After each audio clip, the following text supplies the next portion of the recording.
The darkness made you watch your girlfriend's murder. Your first meaningful act as its host was one of submission.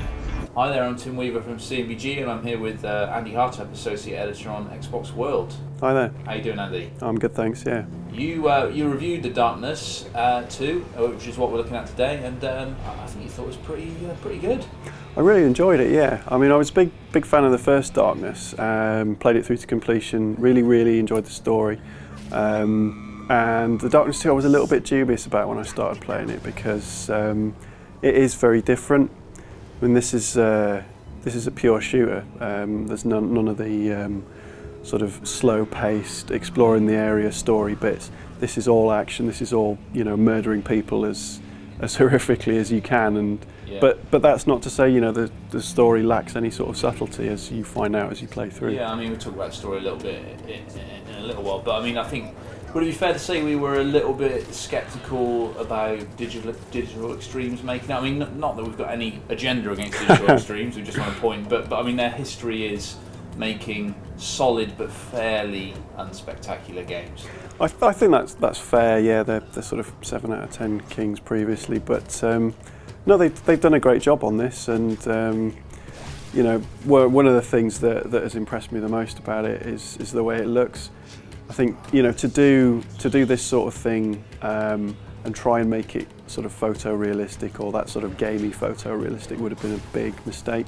But you know, they've given it a nice sort of graphic novel art style, and that really works for the game. So yeah, I mean, impressive. It does look really nice, and I guess it probably has allowed them to be as gratuitously violent as they have. Oh yeah, the comic book style. Because I mean, if this was photorealistic, it would probably be all over the Daily Mail. Yeah, absolutely, and you know, that's a happy sort of happy consequence of them doing it as they have. And it is violent. I have to say, it's probably one of the most violent games I've ever played, as you can probably tell by watching this footage here. Like, you just saw Jackie Estacado, who's the main guy, rip out a man's spine through his back.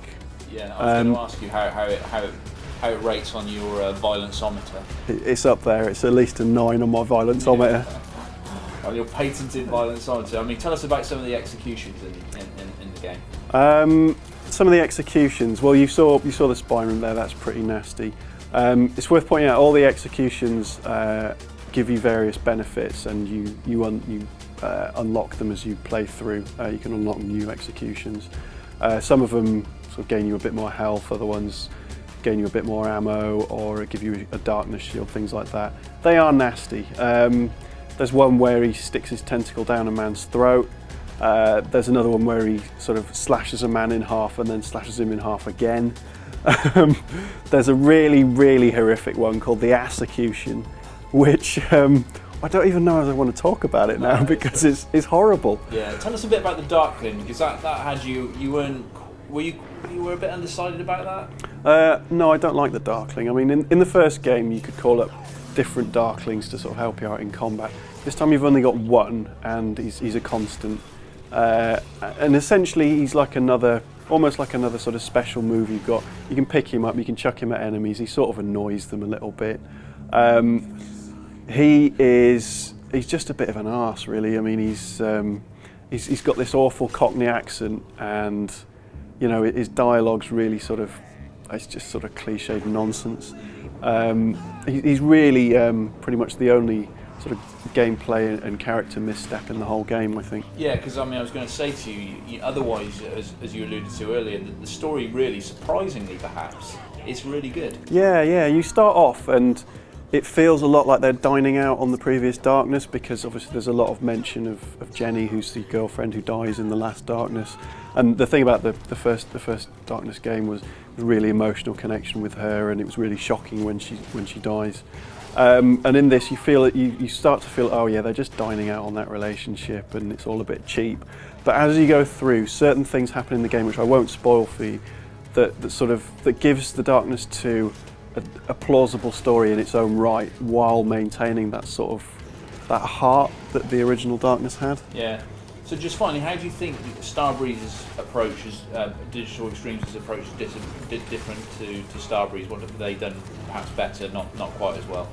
What they've done better is the combat. I mean, you know, as good a game as the first Darkness was, the combat was poor. With this, the guns feel meaty, your tentacle attacks are easy to understand, and they are really brutal. The health system's fairly simple. It's a really sort of meaty, fun shooter to play. That's what they've done well. No, the story isn't original, and yeah, you know, it's not quite as crafted in that way, but you know, Digital Extremes have done a cracking job with it. Jackie!